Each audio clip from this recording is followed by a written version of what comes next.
Hello, I'm Brian John. I live in West Wales, and I'm extremely old. And one of the nice things about being old is that you can reminisce a little bit and feel nostalgic about all sorts of things that happened in the past, in the good old days or in the bad old days. When I was 21 years old, I had my excellent adventure. I think most people have adventures at some stage in their lives, but this was the one that was the highlight of my younger self. And it all arose from an idea that a friend of mine and I had. We were currently students in Jesus College, Oxford. We were fairly keen members of the Exploration Society, and we decided it would be rather a nice thing to go to East Greenland on an expedition. We had already been on a small expedition to Iceland, the northwest peninsula of Iceland, in 1960, and in the following year we thought, well, let's do something a bit more ambitious and a bit more exciting. So we chose East Greenland, I suppose, because that is where Nordvestfjord is located.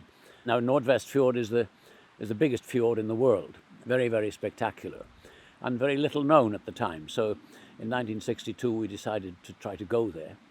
And we managed to raise the funds necessary from various grant-giving bodies. Each of us contributed £75, I think it was.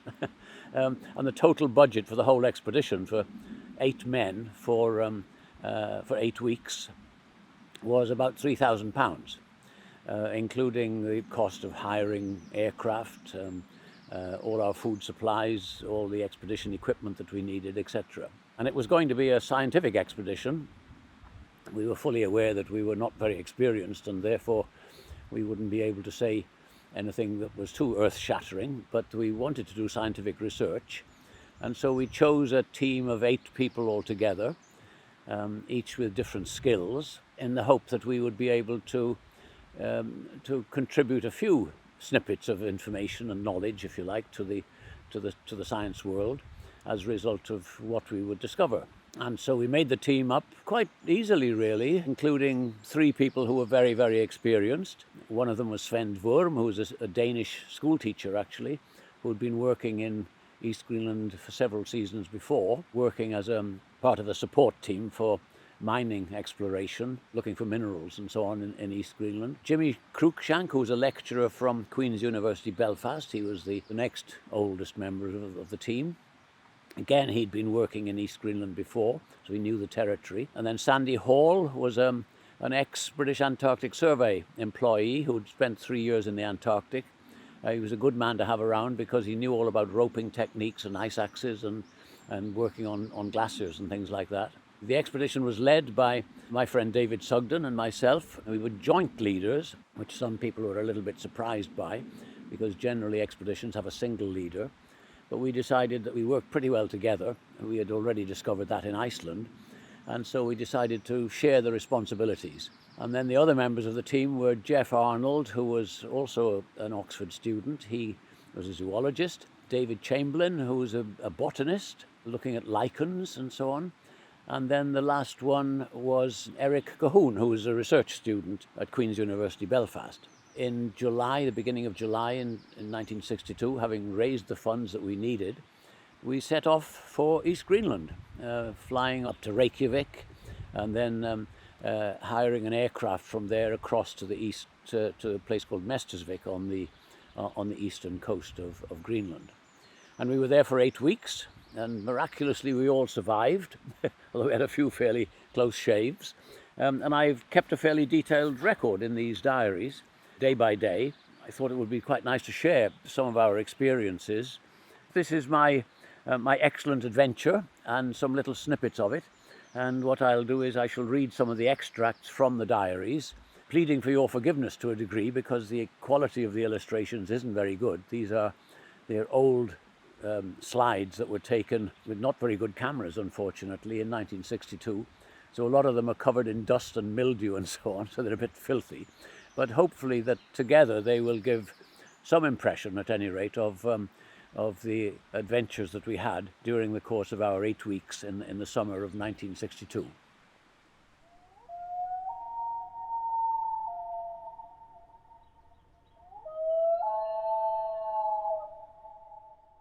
Day 1, Thursday, 19th of July, 1962.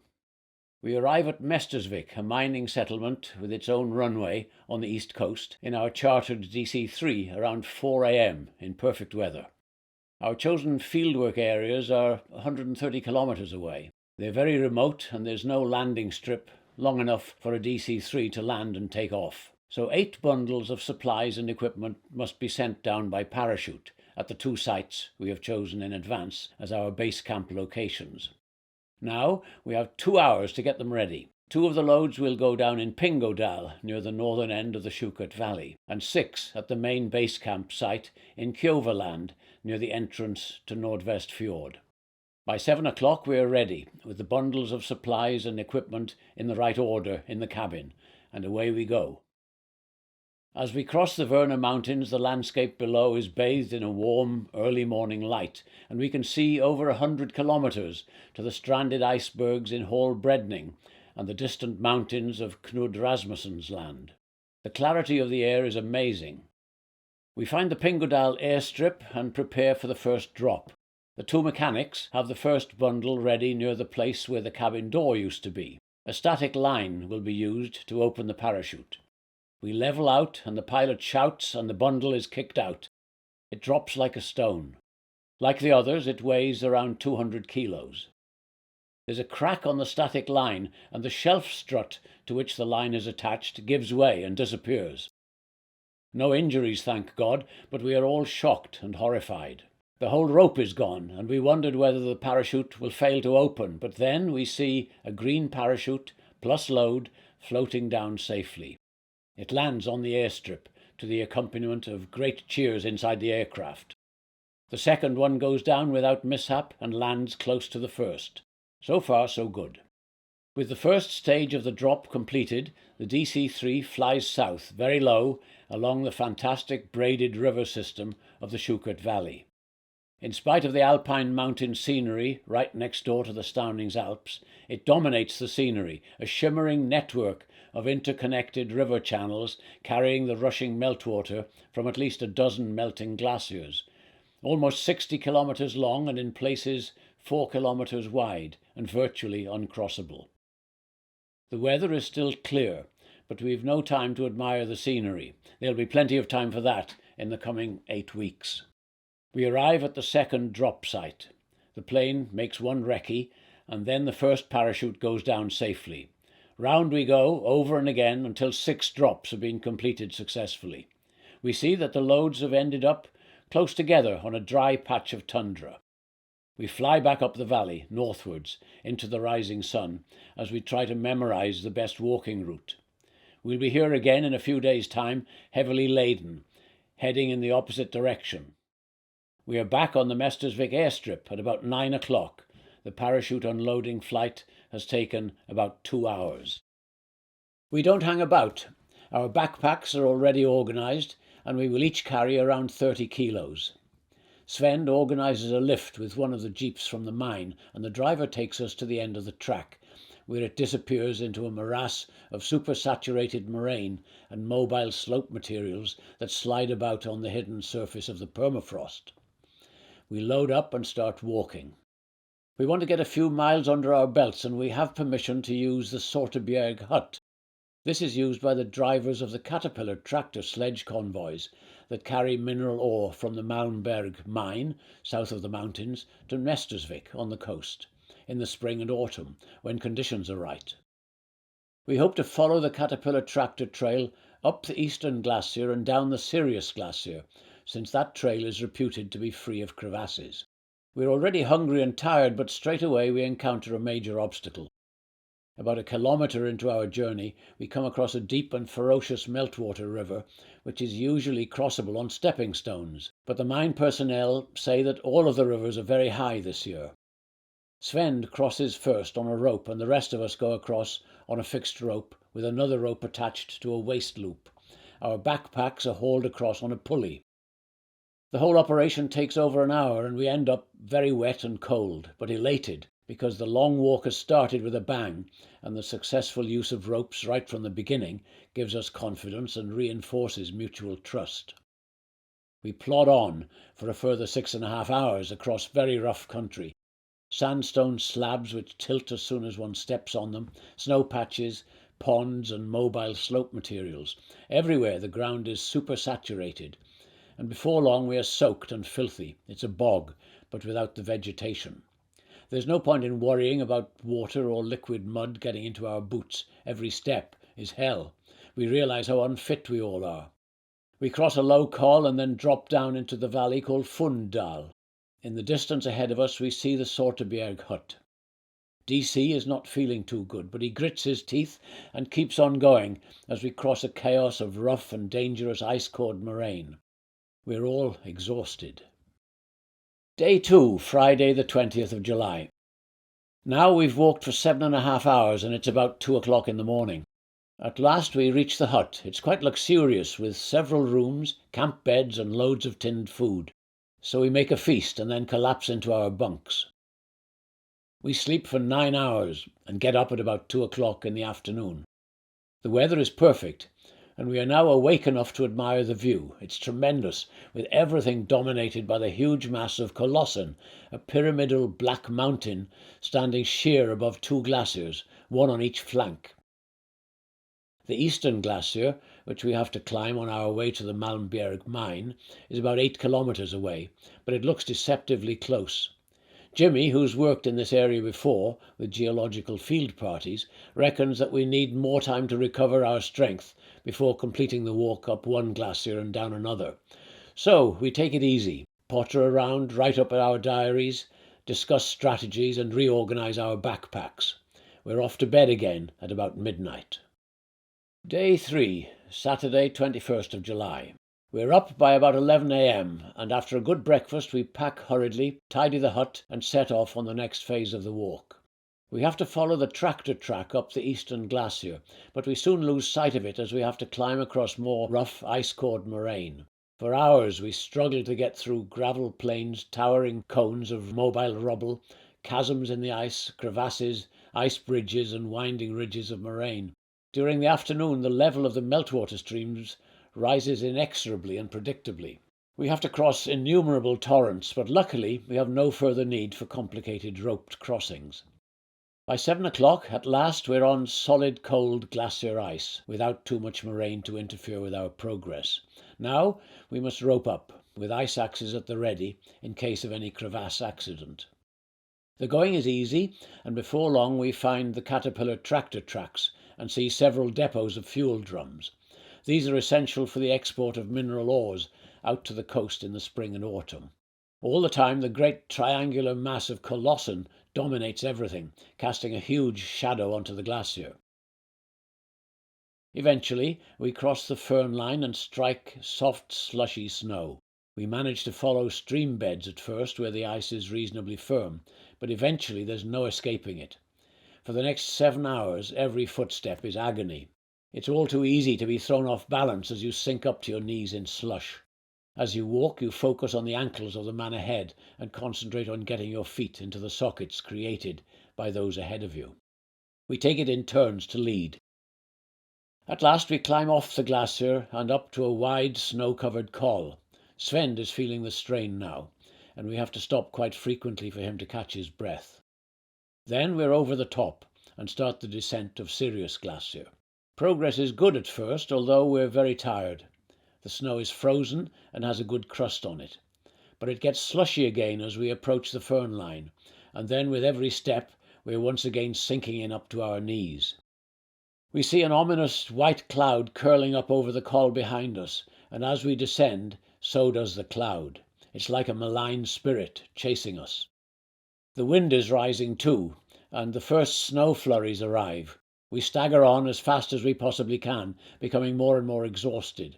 Several of us fall and do not have the strength to get back up again without the help of colleagues. Day 4, Sunday, 22nd of July. We're on our last legs now and the snow gets worse. There's a fierce wind behind us and we sink in so deep that we fall with every second or third step. The cloud catches up with us and the first snow flurries arrive. Within an hour, confronted by a blizzard, we decide there is no option but to pitch camp. We try to get to the side of the glacier for this, but to right and left we encounter waist-deep slushy streams. We have to camp exactly where we are. With hands and feet frozen, we frantically erect the 2 tents. Pegs will not hold in the soft snow, so ice axes and rucksacks are used to hold down the tent flaps. Geoff, Jimmy, Sandy and I climb into one tent, and Dave, Svend, DC and Eric into the other. It's all a bit of a shambles. We struggle to get off wet boots and socks and to pummel some life into frozen feet. Geoff is asleep immediately. I cook up a large stew of meatballs, soup, peas, marmite, butter and whatever else I can find, and warmed by this we huddle together and try to get some sleep. It's 5 a.m. At 10 o'clock I'm awake, still soaking wet. Svend says that the summer blizzards on this glacier can last for 3 or 4 days, and he thinks it best if we try to get off the ice as rapidly as possible. Dave and I agree. We pull down the tents, repack our rucksacks and begin the plod through knee-deep slush all over again.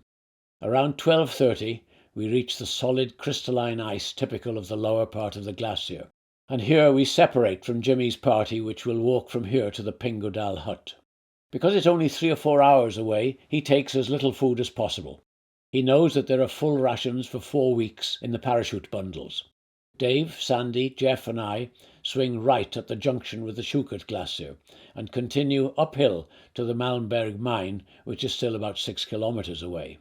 As the weather clears, we can see it ahead of us, a cluster of red huts perched precariously on a great bank of scree on the steep edge of the tributary Arcturus Glacier. Above it is the brutal red mountain called Malmberget, packed full of mineral ores, including molybdenum, which is currently in great demand.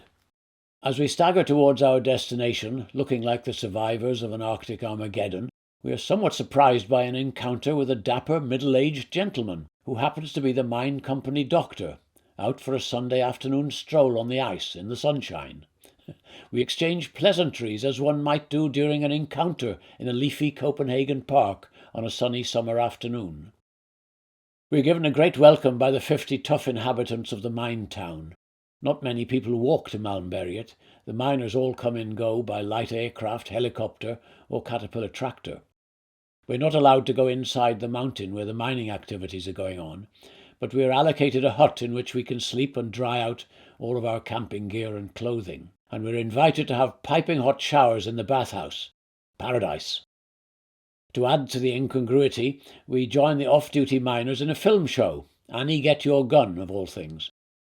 The canteen cook prepares an enormous meal for us, and having done justice to that, we simply collapse into our bunks and sleep for 17 hours. Day 5, Monday 23rd of July. We wake up at about noon and find that the cook has prepared another huge meal for us. We manage to do justice to it, but we cannot hang around since we have many more kilometres of walking ahead of us. We pick up the delicate scientific equipment, including theodolite, microscope and sampling bottles, which the mining company has kindly transported across from Mestersvig in its light aircraft, and we reorganise our rucksacks. Then we express our thanks, say our fond farewells, and set off across the Schuchert Glacier to its western flank, then southwards towards the snout. At first, progress is good, but then we have to scramble across a vast expanse of ice-cored moraine, open crevasses, meltwater streams, abandoned channels, mud flows, and hummocks of bouldery debris. All of this slows us down frustratingly, but at last we're out of it all and onto the valley side above. Suddenly we've entered another world, which is green. There are grasses, dwarf willow and birch, and many different flowers on the valley side. For the first time there are birds, snow buntings and wheatears. There are muskox hoof prints, and we find a rotting muskox corpse, food for the Arctic foxes and the ravens. But with the vegetation comes the mosquitoes. This is the first time that we've encountered them, and they swarm around us in nightmarish clouds. We've been walking for 11 hours now. The next obstacle as we head southwards is Storgletcher, which will inevitably have a glacial meltwater stream which we cannot avoid. In the chaos around the glacier snout, we cannot see where the edge of the ice is actually located. We hear the river long before we see it. It's a monster. Dave sallies forth on the rope in an attempt to get across, but it's too deep and too fast. So, with spirits low, we go downstream. At last, we find a place where the river is well braided.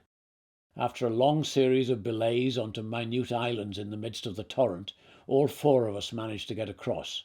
2 hours of hard, cold, wet work.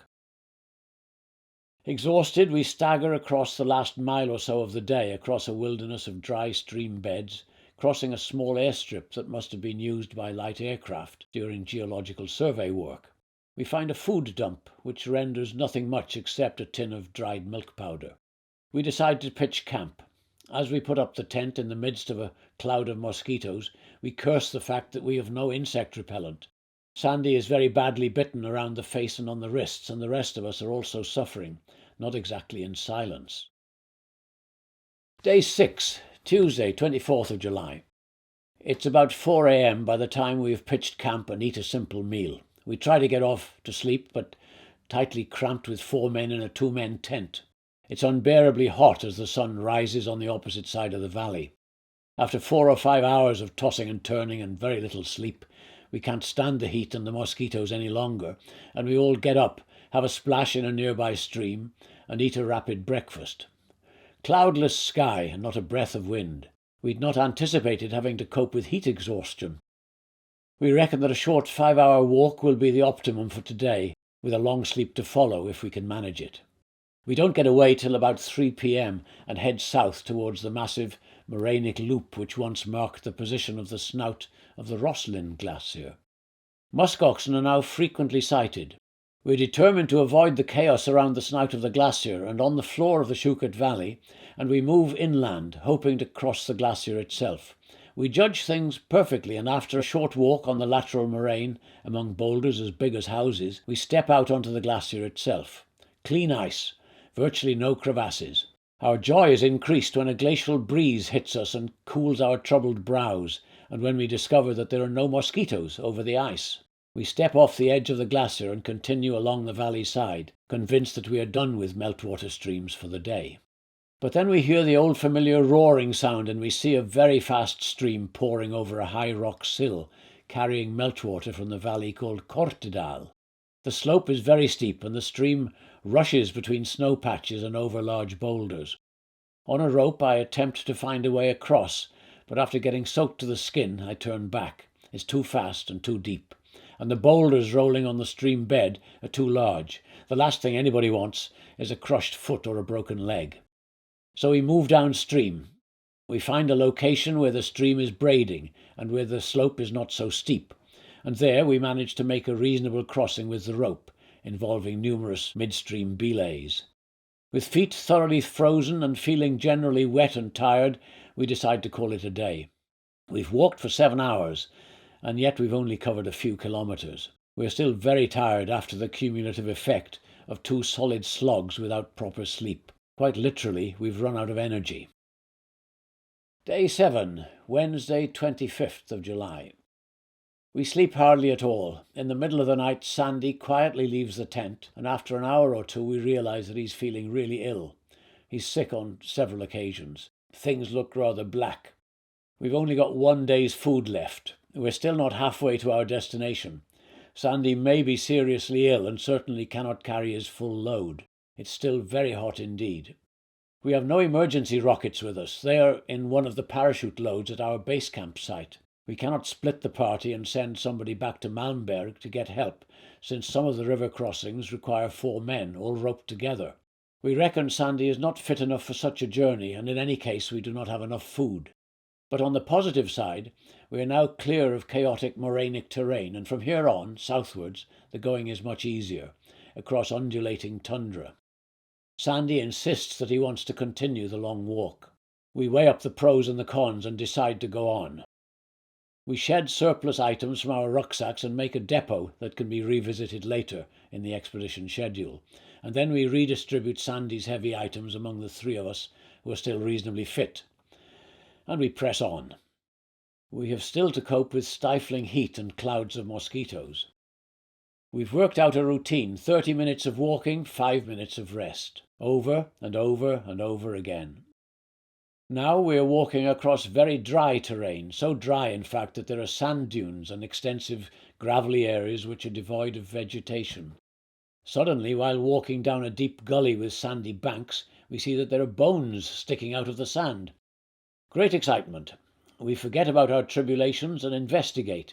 We find seashells in some areas and then the bones of a muskox, Arctic hare, birds and lemmings. Unfortunately, there are no mammoth bones, but we take samples which can be analysed and dated later on. Then we're forced to start walking uphill on a reverse slope. This is the northern flank of the big fan that has been deposited beyond the mouth of the Björnbo glacier. On top of this fan is the stream, and when we reach it, we see that it's a very difficult one, split into many braided channels, running very fast and very deep. We have to choose carefully the route that we will follow, wading upstream or downstream for considerable distances as we search for the next belay point and moving on from one shallow part of the river to another. Often we find that all 40 metres of the rope is in use at the same time. Sandy is still very weak, so Dave takes the lead with Geoff in the rear. For an hour we're standing in torrential water. By the time we complete the crossing, we're very cold indeed. Sodden, we walk to the top of the gravel terrace and sit down to eat lunch, still troubled by mosquitoes and praying for a breeze that might disperse them.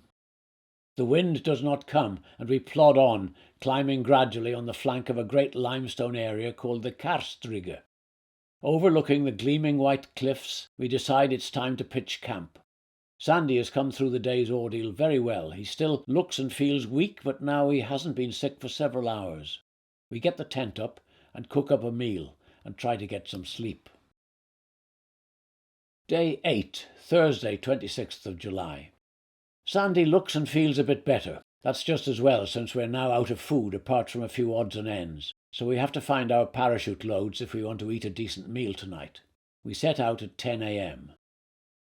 To our right is the great limestone plateau, and to our left the wide valley of the Schuchert River, a wide shimmering expanse which from a distance looks more like a lake than a braided river. So much water is pouring towards the sea, and so much coarse debris is being transported, that it thunders. You cannot escape from the sound. The mosquitoes are still bad, and the weather is still very hot. I wrap a damp towel around my head as I walk, and I am troubled much less than the others as a result. We have to stop for drinks quite frequently as we climb onto the limestone plateau, walking along bare rock pavements and passing enormous perched erratic boulders. 30 minutes walking and 5 minutes rest, and again and again. Suddenly we find ourselves on a cliff top with a magnificent vista before us. Southwards there is a deep valley walled in by red cliffs. On the right we see the high peaks of the South Starnings Alps, and ahead of us are the icebergs of Hallbredning and Scoresby Sund, packed close, all shapes and sizes, standing motionless like great white petrified monsters in an absurdly azure sea. We start to look into the distance to see if we can find a parachute, but then realise that that is a forlorn expectation since we're still around 15 kilometres away from the location of our parachute drop. We start to descend and eventually come to a deep valley which is called Guriholmsdal. The aerial photographs show us a big gorge, and that's what we find. It's over 40 metres deep, and the river rushes along it, far too dangerous even to think about a crossing. Downstream, Dave tries to get across on the rope, but it's still too dangerous, and he has to retreat. Rivers in gorges are not the best rivers to cross. So, very tired and a bit disheartened by this, we stagger out of the gorge and then follow the river downstream towards its mouth, where it's well braided. At last, we cross without too much difficulty.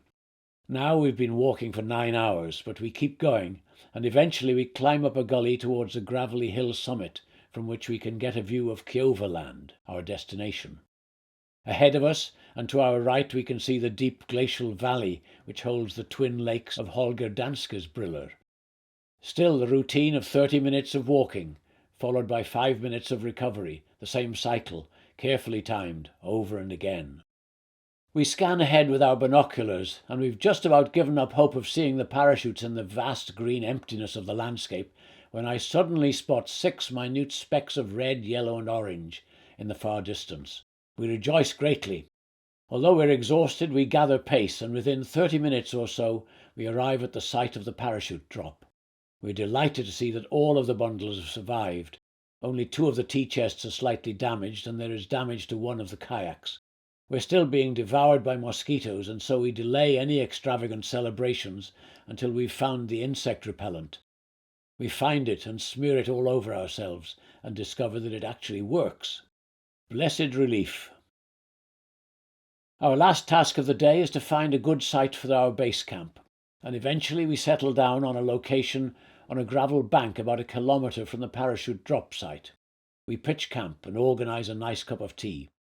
When the kettle is boiled, Sandy, who is miraculously recovered, conjures up from nowhere a package full of homemade ginger biscuits, which have somehow survived the long walk from Mestersvig, which we started long, long ago.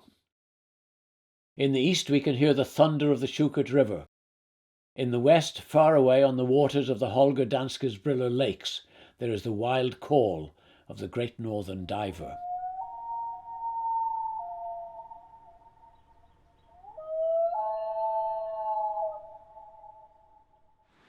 So that's the story of our walk in to the field working area. We were there then for another 7 weeks or so, doing a lot of field work, covering a lot of territory, doing a number of rather exciting things and taking some risks that most people wouldn't dream about taking nowadays. But there it is. I hope you will have enjoyed this little episode. If you've enjoyed it, please let us know, and if we have sufficient interest, then we'll carry on the story with some of the other things that happened to us during our time in Greenland.